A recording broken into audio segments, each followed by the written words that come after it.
এই যে দেখেন মূলো, এই মূলো হচ্ছে আমাদের ঘরের শত্রু। আজকে আপনাদের সামনে কিন্তু আমি কম্বল গরম করার রেসিপি নিয়ে চলে আসি। আসসালামু আলাইকুম, কেমন আছেন আপনারা সবাই?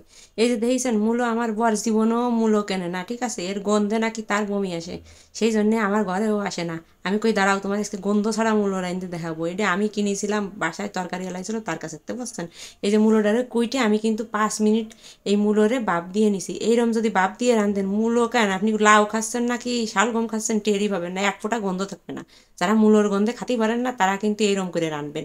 এই যে তারপরে খানিক তেল দিয়ে এর মধ্যে দিয়ে দিছি সেই ভাপ দিয়ে রাখা সেই মূলো, তার মধ্যে দিয়ে দিছি দুটো আলু কেটে, তার ভিতর দিয়ে দিছি কয়েকটা কাঁচামরিচ, দিয়ে দিছি লবণ হলুদ।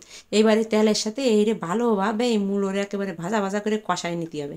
একেবারে সুন্দর মতো খানিক সময় নিয়ে এই মূলোরে আমি কষাই নেব।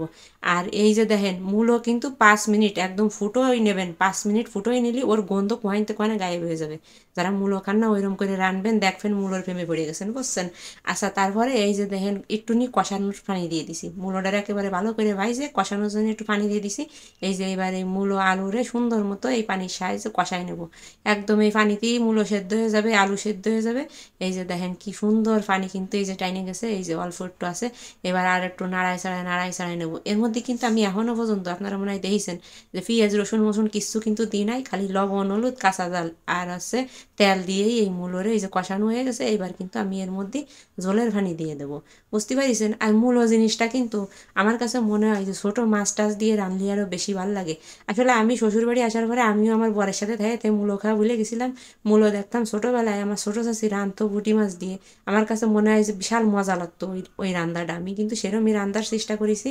এই যে দেখেন পানি কিন্তু ফুটে উঠিছে, এই যে পানি এর ভিতর ফুটে উঠলে আমি এই যে পুঁটি মাছ মানে 5 মিশালি মাছের ভিতর ছিল পুঁটি মাছ, চুচড়ো মাছটা ছিল, সেইগুলো এই যে বাইরে রেখেছিলাম, তাই কিন্তু এই তরকারির মধ্যে এই যে দিয়ে সুন্দর মতো এই যে নাড়াই ছাড়াই নিচ্ছি, বুঝছেন? এই যে মূলো সিদ্ধ হয়ে গেছে। এবার আরও খানিক সময় ডাহে দেবো। ও ভালো কথা, আমি কিন্তু পেঁয়াজ রসুন আর হচ্ছে জিরে বাইজে নিছিলাম, মানে ফুরানি আর কি। এডে আমাকে নড়ালির একেবারে আন্তর্জাতিক রান্না, তরকারি রানলি এই ফুরানি বাইজে মশলা বাইটে তারপরে কিন্তু এই জলের পরে দিয়ে দেয়। এই যে দেখেন আমি বাইটে নিছি, এবার এই জলের পরে দিয়ে দেবো। এরির গিরানে মূলত আরও বেশি মনে করেন ম্যাডাম মূলো হয়ে যাবে এর গিরানে, এই ফুরানির গিরানে মূলোর কোনো গন্ধই থাকবে না। আপনারা এইরকম করে একদিন রাঁধতে দেখে নেন। আর একদম শেষে আইসে এই গন্ধরে একেবারে ধুয়ে ফেলে দেওয়ার জন্য এর মধ্যে কিন্তু আমি একটু দইনের পাতা দিয়ে দেবো। তাহলে মনে করেন দইনের পাতা যদি দিই সাথে ফুরানি, তাহলে মূলোর গন্ধ কি আর মূলোর গন্ধ থাকলো? বিশ্বাস করবেন না, গরম গরম ভাতের সাথে এই তরকারিটা যে কী ফাইন মজা লাগছিল। আমার বরের রে ভাত খাওয়ার সময় মাহাই গালে উঠে দিয়ে দেও কি খাইয়ে দেখো দি কি খাচ্ছ, টের পাচ্ছ কোনো গন্ধ টন্ধ আছে না? কয় কি না গন্ধ নাই তো, মজাই তো লাগে। আমি বললাম ওরে মিয়া তুমি মূলো খাচ্ছ রাত্রি কম্বল গরম করে নে। ভালো থেন সবাই, আল্লাহ হাফেজ।